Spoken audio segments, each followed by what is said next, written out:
Hello students, my self Dharmendra Kumar. काफ़ी दिनों बाद अपन मिले हैं, उसके पीछे कुछ रीज़न था, इसीलिए मैं वीडियो नहीं बना सका और अपलोड नहीं कर सका। आज से अपन कंटिन्यू हो जाएंगे। बायोमोलिक्यूल J1 नाम का चैप्टर अपन देख रहे थे और उसमें भी काफ़ी प्रकार के जो बायोमोलिक्यूल है वो अपन डिस्कस कर चुके हैं, जिसमें कार्बोहाइड्रेट, प्रोटीन और लिपिड्स ऑलरेडी कंप्लीट अपन कर चुके हैं। और जो फोर्थ बचा हुआ पोर्शन है न्यूक्लिक अम्ल जिसे अपन बोलते हैं, उसका भी फर्स्ट पार्ट जिसे अपन बोलते हैं DNA, वो अपन ऑलरेडी कंप्लीट कर चुके हैं। मुझे उम्मीद है आपने पढ़ा है वो और आपको समझ में आया है। न्यूक्लिक एसिड का ही जो सेकंड पार्ट है RNA, वो आज अपन स्टार्ट करेंगे।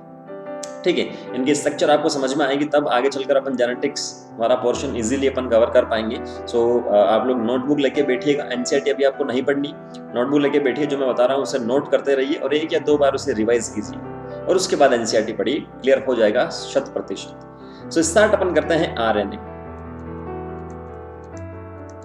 RNA की फुल फॉर्म क्या होती है? फुल फॉर्म होती है राइबोज न्यूक्लिक एसिड। इतनी इंग्लिश तो पढ़नी पड़ेगी, एसिड को हम लोग बोलते हैं। ठीक है, तो राइबोज न्यूक्लिक अम्ल भी इसे अपन बोल सकते हैं RNA को। RNA जो होता है बेसिकली ये भी एक प्रकार का बहुलक है, क्योंकि न्यूक्लिक अम्ल है तो बहुलक होगा ही। बहुलक है, लेकिन इस बहुलक की एकलक इकाइयां कौन कौन सी, उसके बारे में अपन बात कर लेते हैं। ठीक है, एकलक इकाइयां यहाँ पर अपने पास कौन कौन सी, वो अपन देखते हैं। एकलक में आपके पास राइबोज, अच्छा सॉरी, एक और पॉइंट मैं बताना भूल गया यहाँ पर इंट्रोडक्शन में, कि राइबोज न्यूक्लियोटाइड जो होता है उसका बहुलक होता है। क्या होता है? RNA जो होता है राइबोज न्यूक्लियोटाइड का बहुलक होता है। N जो है यहाँ पर न्यूक्लियोटाइड की संख्या है और RNA में ये लगभग 10 से 12,000 के आसपास हो सकता है। 10 से 12,000 क्या हो सकता है? न्यूक्लियोटाइड इसके अंदर हो सकता है। ठीक है, अब न्यूक्लियोटाइड किस किस से बनता है साहब, ये भी एक जरूरी पॉइंट है। न्यूक्लियोटाइड का जो फॉर्मेशन होता है वो होता है न्यूक्लियोसाइड से।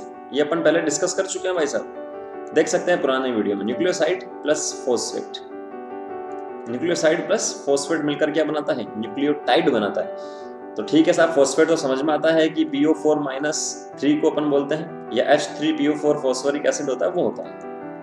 लेकिन न्यूक्लियोसाइड क्या होता है? इसका कोई फॉर्मूला है क्या? तो इसका भी फॉर्मूला है, इसकी भी स्ट्रक्चर है। इसके अंदर 2 पार्ट होते हैं अपने पास। एक तो होता है शुगर, पेंटोज शुगर, और पेंटोज में भी अपने पास कौन सी शुगर आएगी? राइबोज शर्करा जिसे अपन बोलते हैं। प्लस दूसरा अपने पास क्या होता है? नाइट्रोजनस या नाइट्रोजन क्षारक जो होते हैं, जो बेस जो होते हैं, वो इसके अंदर आते हैं। क्लियर है?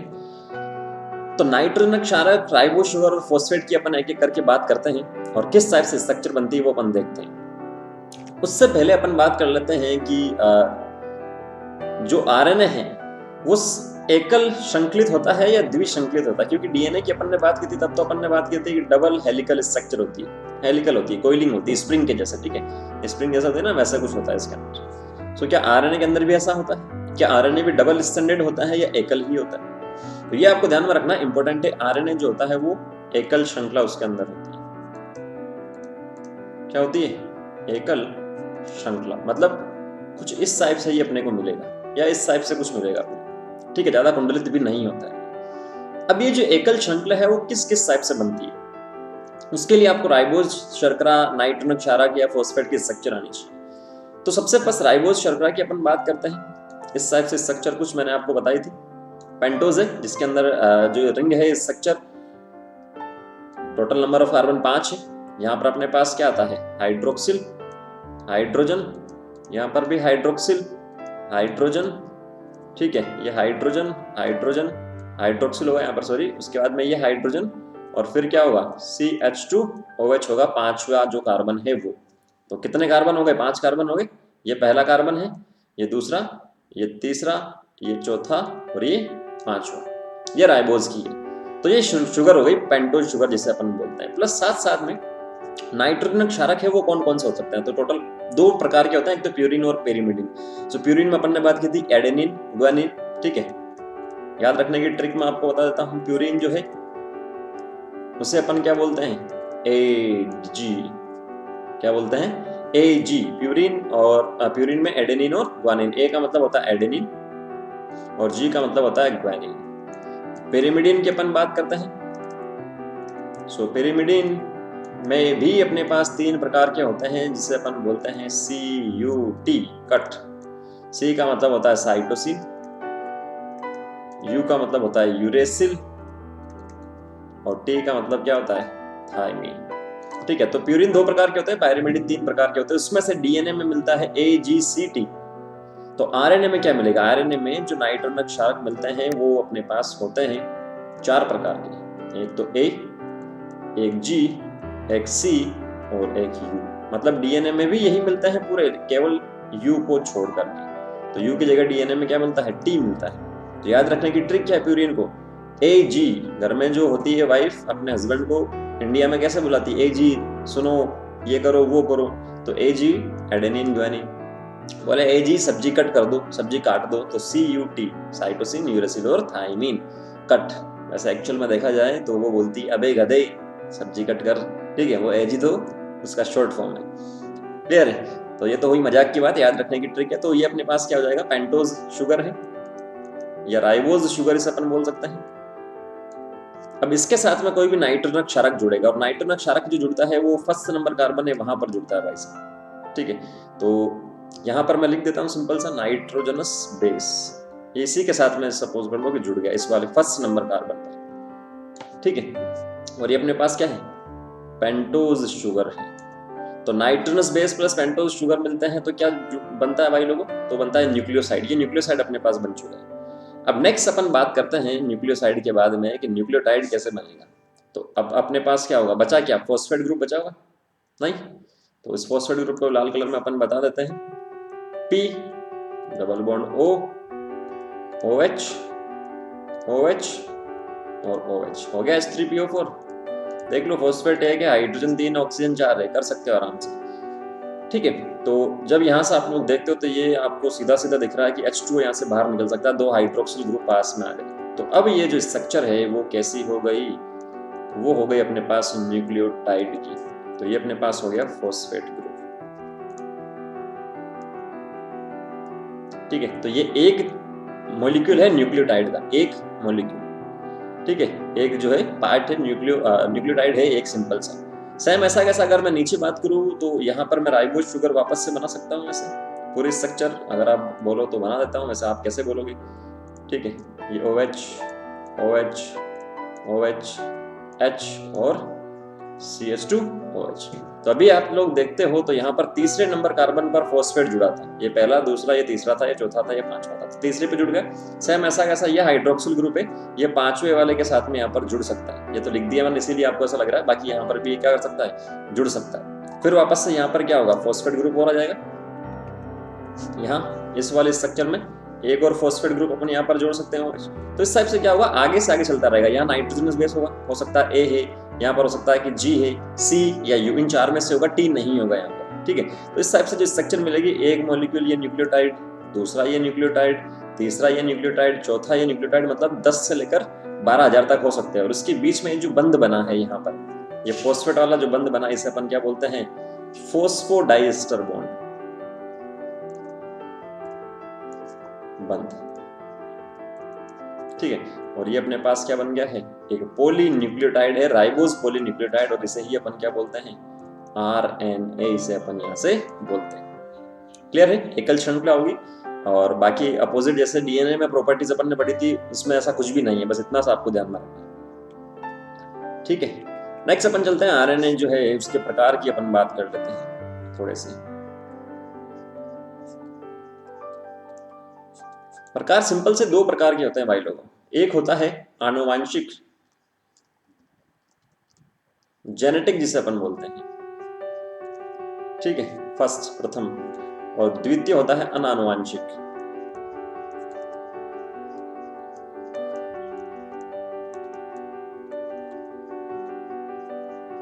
आनुवांशिक का मतलब क्या होता है कि जो पैतृक कोशिकाएं होती है उसमें अगर सपोज कर लो कि ये जो इसका आनुवांशिक पदार्थ है वो आरएनए है। मोस्टली होता नहीं है, लेकिन फिर भी कुछ कुछ ऐसा है, वायरस वगैरह, बैक्टीरिया वगैरह, जिसमें आरएनए आनुवांशिक पदार्थ होता था। इससे पैतृक से अगर इसकी पुत्री जो कोशिकाएं हैं उसमें इंफॉर्मेशन अगर ट्रांसफर हो रही है और उसमें भी आरएनए है तो वो आनुवंशिक प्रकार का आरएनए, ठीक है, वो आनुवंशिक प्रकार का आरएनए। जबकि अनानुवंशिक की अपन बात करते हैं तो इसके अंदर हो सकता है कि आनुवंशिक में जो जेनेटिक मटेरियल है, आनुवंशिक पदार्थ है, वो कौन सा है, डीएनए है।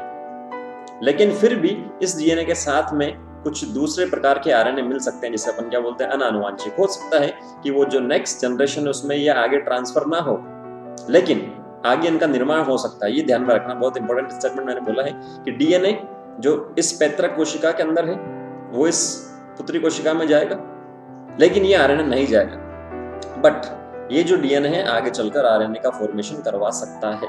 तो आरएनए नहीं गया तो वो आनुवंशिक नहीं है, इसीलिए अपन ने इसे क्या बोला है, अनानुवंशिक। जबकि कुछ ऐसे एग्जाम्पल है जिसमें आरएनए ही पैतृक से पुत्री कोशिकाओं में या जो जीव है उसके अंदर ट्रांसफर होते हैं। तो आनुवंशिक की अपन बात करते हैं तो कुछ एग्जाम्पल अपने पास, कुछ वायरस वगैरह की अपन बात करते हैं, ठीक है, जिसमें जैसे हुआ अपना टीएमवी, तंबाकू मोजेक वायरस जिसे अपन बोलते हैं। जबकि आनुवंशिक की अपन बात करते हैं तो जैसे यूकैरियोट्स है मोस्टली, उसके अंदर मिलता है, ठीक है। अब नेक्स्ट अपन बात करते हैं, ये आनुवंशिक अनुवांशिक की अपन ने बात की थी। अनानुवंशिक जो होता है इसके भी कुछ जो टाइप है, कुछ प्रकार है, उसकी अपन थोड़ी सी बात करते हैं। बाकी इसे डिटेल से मैं नेक्स्ट वीडियो लेसन में बताऊंगा। इसके भी 3 प्रकार होता है, एक होता है टीआरएनए, एक होता है एमआरएनए और एक अपने पास होता है एसआरएनए या आरआरएनए, सॉरी आरआरएनए। तो टीआरएनए की फुल फॉर्म होती है ट्रांसफर आरआरएनए, इसको मैं बताऊंगा थोड़ा सा डिटेल में, अभी केवल नाम आपको ध्यान में रखना है। एम का मतलब होता है मैसेंजर, संदेशवाहक जिसे अपन बोलते हैं, और आर का मतलब होता है राइबोसोम। जो राइबोसोम होता है कोशिका में, जो राइबोसोम होता है कोशिका में, वहां ये आरएनए अपने को देखने को मिलता है, ठीक है, क्लियर है। नेक्स्ट अपन बात करते हैं कि यार ये जो आरएनए है वो हमेशा एकल कुंडलित ही होता है या कहीं द्विकुंडलित भी हो सकता है। मतलब इस द्विशाखा जो श्रृंखलाएं वो 2 हो सकती है, सिंगल स्टैंड है या डबल स्टैंड है, तो बिल्कुल दोनों हो सकता है। मोस्टली सिंगल होता है 99% केस में, लेकिन 1% केस में है कि डबल भी हो सकता है, ठीक है। तो सिंगल स्टैंडर्ड जो है, जैसे अपन बात करते हैं टीएमवी, अभी मैंने आपको बताया तंबाकू मोजेक वायरस जो है इसमें सिंगल स्टैंड मिलता है, लिख सकते हैं आप इसके ब्रैकेट में। डबल स्टैंड की अपन बात करते हैं तो एक वायरस होता है रियो वायरस, उसमें 2 श्रृंखला इसमें मिलेगी, ठीक है, 2 श्रृंखलाएं इसके अंदर मिलेगी, क्लियर है।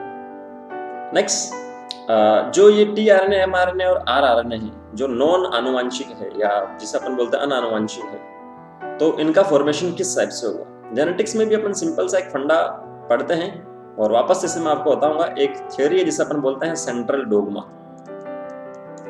ठीक है। इसके अंदर क्या होता है कि कुछ 2 साइंटिस्ट थे, उनके नाम मैं आपको बाद में ही बताऊंगा, अभी नहीं बताऊंगा क्योंकि आरएनए से रिलेटेड पॉइंट अपना चल रहा है। इसमें इन्होंने बताया था डीएनए से डीएनए अगर बनता है, मतलब इस टाइप से डीएनए से डीएनए अगर बनता है तो उसे अपन बोलते हैं प्रतिकृतिकरण। अगर डीएनए से आरएनए बनता है इसे अपन बोलते हैं ट्रांसक्रिप्शन